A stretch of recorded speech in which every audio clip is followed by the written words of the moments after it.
Halo guys, apa kabar kalian? Semoga kalian selalu sehat dan selalu dalam lindungan Tuhan.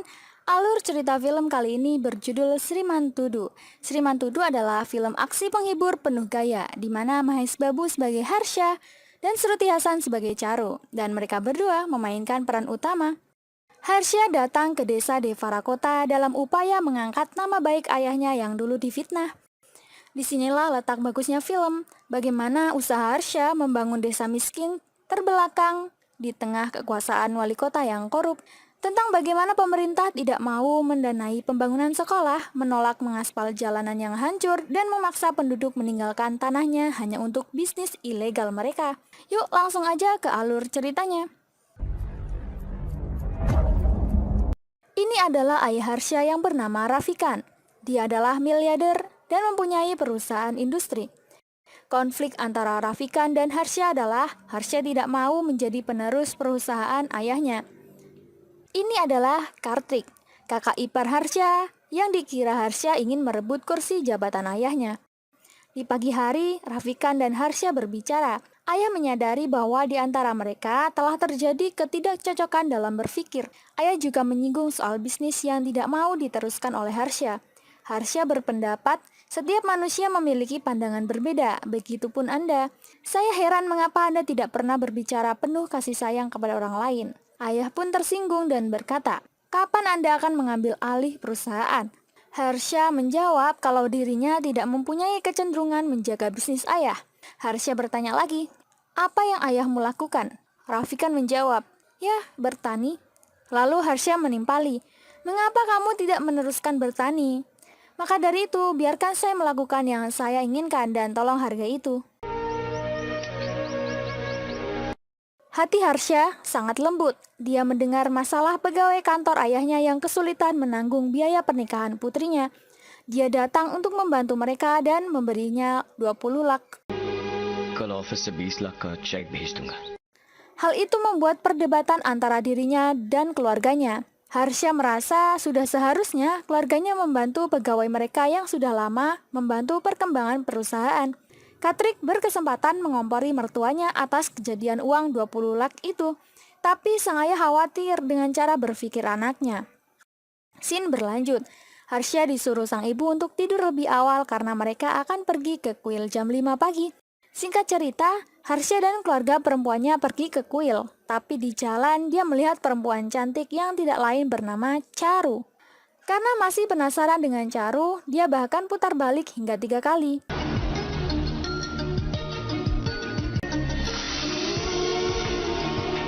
Ibunya heran dan bertanya mengapa lewat tempat ini berkali-kali. Harsha berdalih kalau dia hanya rindu melewati jalanan itu. Scene berlanjut. Harsha mendatangi pesta temannya yang bernama Apu. Ternyata Charu berada di sana. Apu memperkenalkan Charu kepada Harsha yang kebetulan Charu dan Apu adalah tetanggaan di kampung. Charu dan Harsha saling berbicara. Harsha menanyakan apa kesibukan Charu. Charu menjawab, dia sedang kursus pengembangan dan pemberdayaan desa. Harsha semakin tertarik dengan Charu. ऐसा कोर्स करने वाले पहले इंसान से मिल रहा हूं मैं। अगर नहीं लौट आया तो पाप लगेगा। Lanjut cerita, Harsha menawari Charu tumpangan untuk pulang. Charu mengira Harsha mendekatinya karena Harsha tertarik dengan wajah cantiknya. Tapi Harsha menjawab, sebenarnya ia ingin tahu tentang kursus pengembangan desa dan ingin mengikuti kursus tersebut. Bye. Bye. Dan benar saja, Harsha tiba-tiba mengikuti kelas yang sama dengan Charu. Harsha terlihat sangat fokus dengan pelajaran yang diberikan. Charu mengamatinya dari kejauhan. Hari-hari pun berganti dan Harsha tetap tidak terlalu memperdulikan Charu.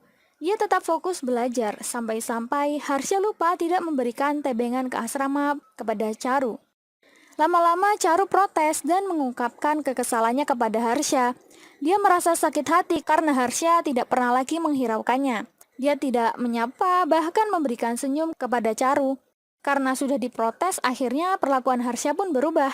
Dia mulai mendekati Charu lagi, pergi belajar bersama, serta jalan-jalan bersama. Scene lalu berpindah di rumah keluarga besar Rafikan. Mereka semua tampak tegang karena sebelum itu Rafikan kedatangan anak menteri, Venkat yang bernama Rada. Rada meminta paksa kontrak ekspansi jalan raya. Rafikan menyuruhnya membuat tender, tapi Rada menolak karena dia selalu kalah jika memasang tender. Jika kontrak itu tidak diberikan, maka dia akan membunuh seluruh keluarga Rafikan. अपनी फैमिली को गंवाना नहीं चाहेगा। Mendengar itu semua, Harsha diam-diam menyelidiki Menteri Venkat Ratnam. Dia terbang ke Delhi, lalu mendekati istri dan anak menteri. हाय Setelah itu, dia mendatangi Venkat untuk membahas kelakuan Rada yang ingin merebut kontrak dan mengancam anggota keluarganya. Harsha menegaskan kalau dirinya dan seluruh anggota keluarganya tidak takut ancaman itu. Harsha malah balik mengancam, jika terjadi sesuatu dengan keluarganya, dia juga akan bertindak juga untuk keluarga Venkat Ratnam. Venkat lantas menyuruh adiknya untuk menangani kontrak itu dengan hati-hati. Scene berlanjut, adik Venkat membuntuti Harsha yang akan pergi bersama Charu menghadiri pesta pernikahan. Sesampainya di sana, adik Venkat mencari Harsha untuk memberinya pelajaran. Tapi dengan mudah, Harsha menghajar anak buah itu dengan rapi, tanpa seorang pun mengetahui adanya perkelahian.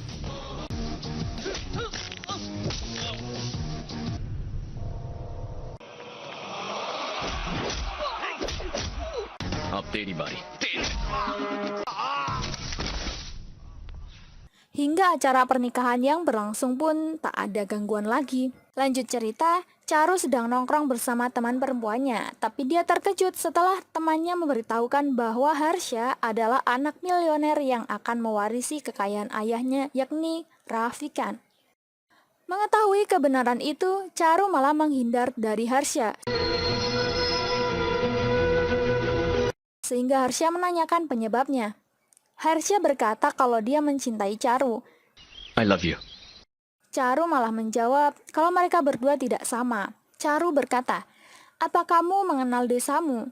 Kamu tumbuh tanpa tahu akarnya. Devara Kota adalah desamu. Anda adalah putra Rafikan yang melupakan desanya, dan saya adalah putri Narayana, seseorang yang tinggal di desanya." Goodbye, Harsh. Atas kejadian itu, Harsha selalu merenung. Di rumah, ayahnya berterima kasih kepada Harsha karena telah membantunya mendapatkan kontrak. Lalu ayahnya meminta agar Harsha mengambil bagian di perusahaan. Tapi Harsha meminta waktu, dia akan pergi ke suatu tempat. Ayahnya dengan senang hati mengizinkannya dan Harsha pun pergi. Scene lalu berpindah di konflik yakni desa Devara Kota, di mana sekolahan di sana runtuh hingga bangunan tua menimpa anak-anak yang bersekolah. Ini adalah Sasi, seorang pengusaha tamak yang mempunyai pabrik industri minuman keras ilegal di dekat desa. Dia bersahabat dengan Menteri Venkat Ratnam. Dia hanya datang untuk menanyakan berapa anak yang meninggal tanpa membantu mencarikan solusi untuk mereka. Sedangkan ini adalah Narayana Rao, pemimpin masyarakat desa Devara Kota. Dia juga ayah kandung Charu.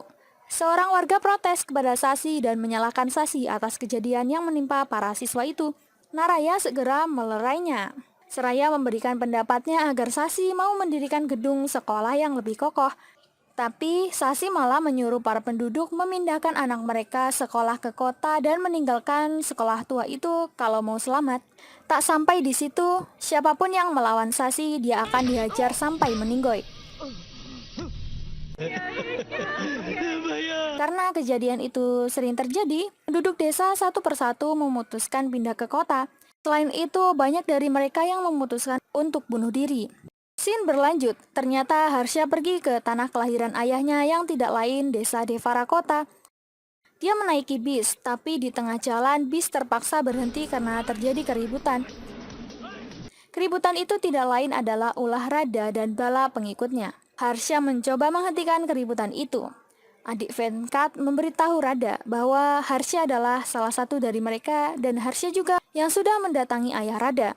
Rada dengan pede berkata akan menghajar Harsha dan mau tidak mau Harsha melawannya.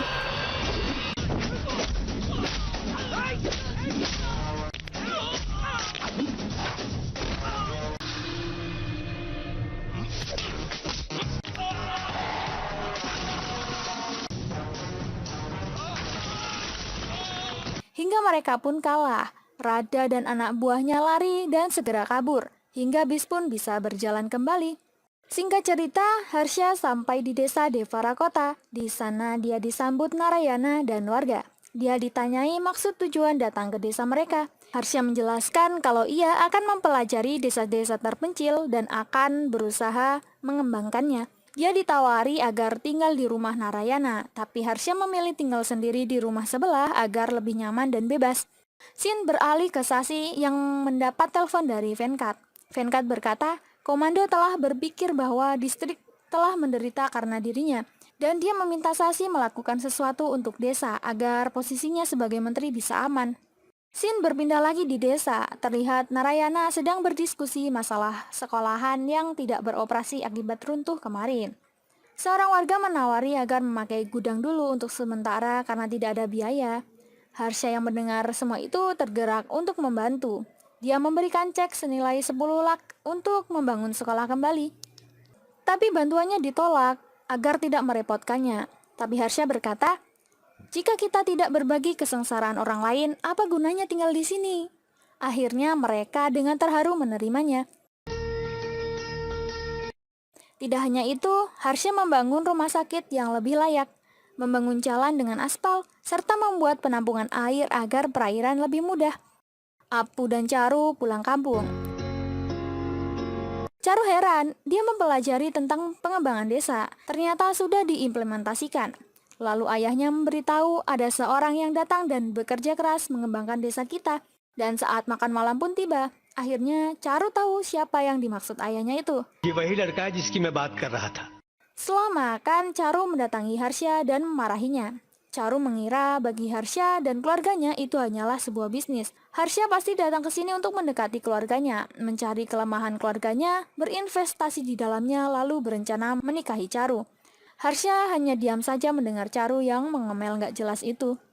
Keesokan malam, mereka berempat berjalan keliling kampung. Di jalan, Harsha melihat masyarakat sedang mabuk. Harsha menghampiri pedagang minuman keras itu dan juga anak buah Sasi.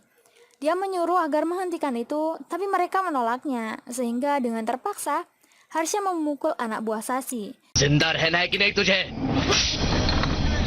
Sesampainya di rumah, Harsha ditegur dong sama Naraya karena telah berkelahi dengan anak buah Sasi. Narayana mengingat sesuatu. Dulu di 25 tahun yang lalu, ada seorang yang bernama Rafikan, yang mana Raffi selalu ingin melakukan hal baik untuk desa. Karena desa kami selalu terbelakang dan menyedihkan, kami membuat peternakan susu untuk pendapatan alternatif. Tapi bisnis minuman Venkat membuat penduduk kecanduan. Lalu Raffi bernegosiasi dengan Venkat, tapi tak membuahkan hasil.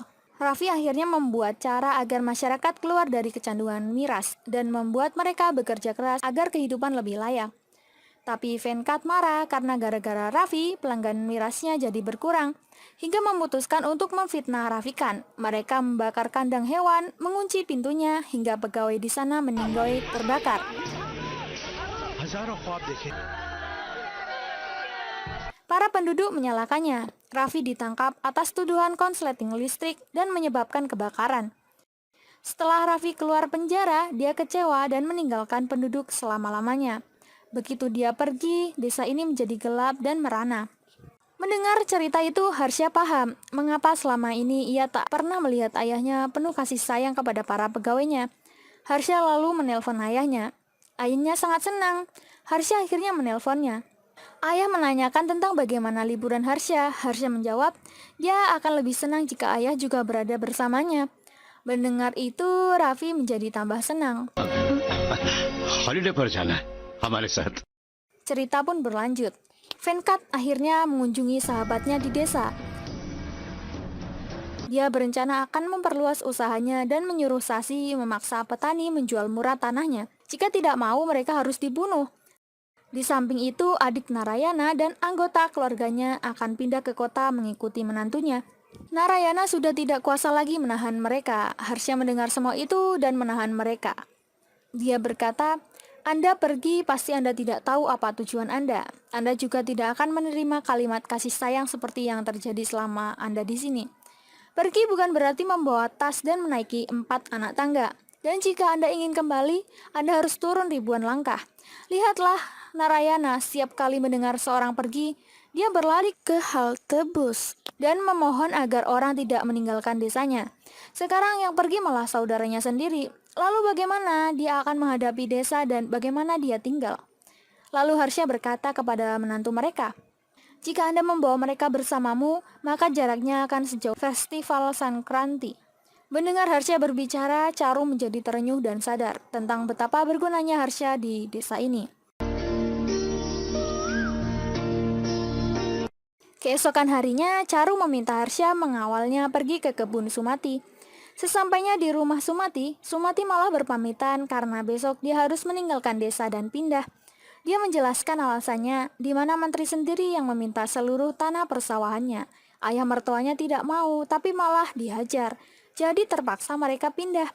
Mereka memberikan kompensasi waktu sampai besok pagi untuk mengemasi barang-barangnya dan menandatangani surat-surat.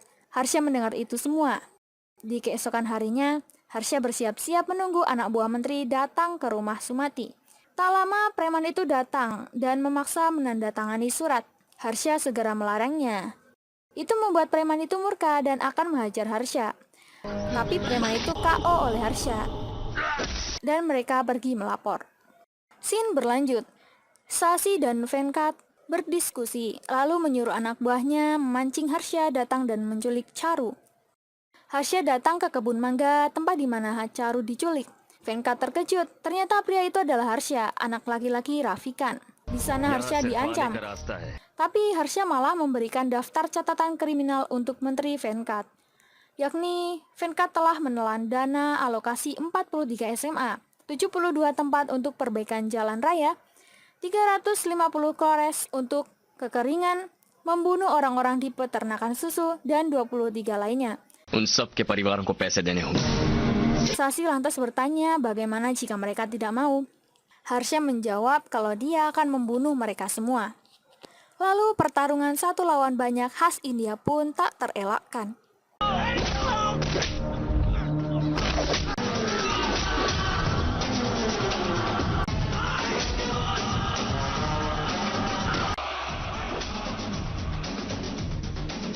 Harsha menang dan membawa pulang Charu dengan selamat.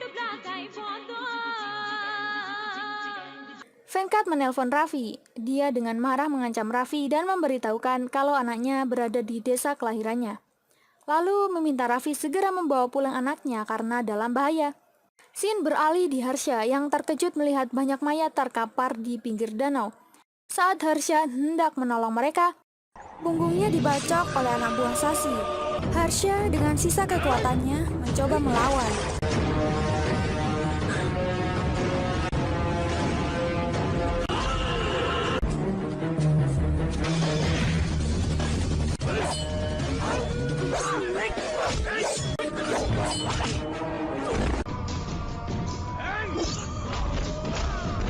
Dan singkat cerita, dia pun berhasil. Tapi luka di tubuhnya membuat dirinya pingsan hingga harus dirawat di rumah sakit yang ia dirikan. Charu merasa sedih dan meminta dokter menyelamatkan Harsha karena dia tidak bisa hidup tanpanya. मैं हर्ष के बिना नहीं जी सकती ma'am. Tibalah saat Rafikan dan semua anggota keluarganya datang menjemput Harsha. Semua penduduk memandangi Raffi dengan tatapan bersalah. Setelah melihat anaknya terbaring, dia keluar dan berkata kepada masyarakat, "Bahkan jika desa ini berubah, kalian semua tidak berubah. Dia anak lelaki satu-satunya milik saya. Tolong berikan dia hidup. Selama kalian hidup, aku yang akan menjaga kalian semua. Tapi jika terjadi sesuatu dengan anak saya..." Raffi tak kuasa melanjutkan kalimatnya. Tapi dia lalu memohon agar mereka mengembalikan anaknya. Saat hendak kembali ke dalam, Raffi berkata kepada Charu, "Harsha datang ke desa karenamu, maka jika memungkinkan, tinggalkanlah desa dan ikut bersama kami. Karena tidak akan ada hubungan antara Harsha dan desa." Harsha akhirnya dibawa pulang ke kota. Harsha kini menjadi pewaris bisnis ayahnya, tapi jiwanya seperti hilang. Dia sering diam dan tidak fokus. Di sisi lain, semenjak kepergian Harsha, Narayana diancam Sasi agar meninggalkan desanya. Jika tidak, penduduk desa akan menjadi korbannya. Hingga terpaksa, Narayana menandatangani surat penjualan tanah miliknya. Seluruh penduduk desa akan berpindah. Scene beralih di keluarga Harsha. Ayahnya menanyakan perihal perubahan sikap Harsha yang cenderung semakin cuek dan tidak fokus kerja. Harsha hanya membahas soal desa saja, hingga Raffi marah dan berkata, "Ada apa dengan desa? Di sini ayah, ibu, adik dan semuanya berada di sini, bukan di desa." Tapi sayangnya hidup Harsha berada di sana. Harsha merasa setiap orang yang terkena masalah itu juga keluarganya. Harsha berkata, 25 tahun yang lalu, Anda berkata kepada mereka bahwa pembangunan tidak tumbuh secara individu, melainkan bersama orang-orang di sekitarnya. Masa hanya karena penduduk berkata kasar begitu, Anda meninggalkan mereka dan datang ke sini?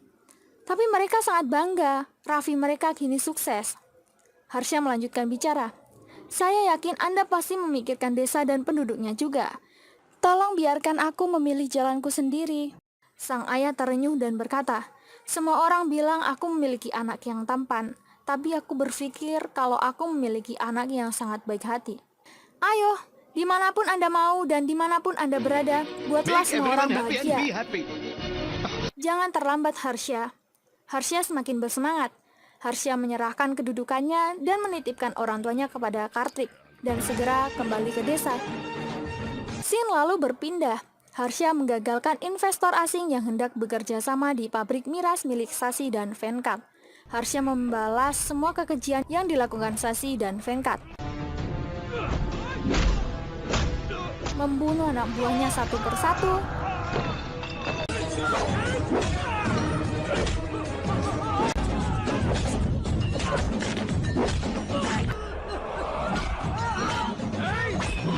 dia juga menghajar Sasi dan Venkat hingga terkapar.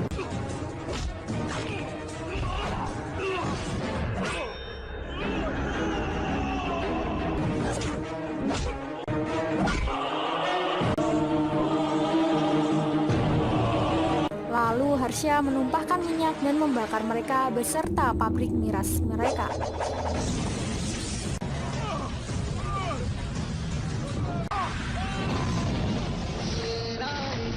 Para penduduk melihat kebakaran langsung lari. Harsha berkata, "Kebakaran itu terjadi karena konsleting. Kertas, lapangan, dan orang-orang itu terjebak, dan yang selamat hanya aku dan para staf." Singkat cerita, penduduk desa kini hidup dengan nyaman tanpa gangguan Sasi dan lainnya. Harsha dan Charu pun sudah menikah. Itu membuat dua sahabat lama menjadi saudara dekat. Dan film ini pun berakhir. Terima kasih buat kalian yang sudah support channel ini. Jangan lupa tinggalkan like serta saran kalian di kolom komentar. Sampai jumpa di alur cerita berikutnya. Terima kasih.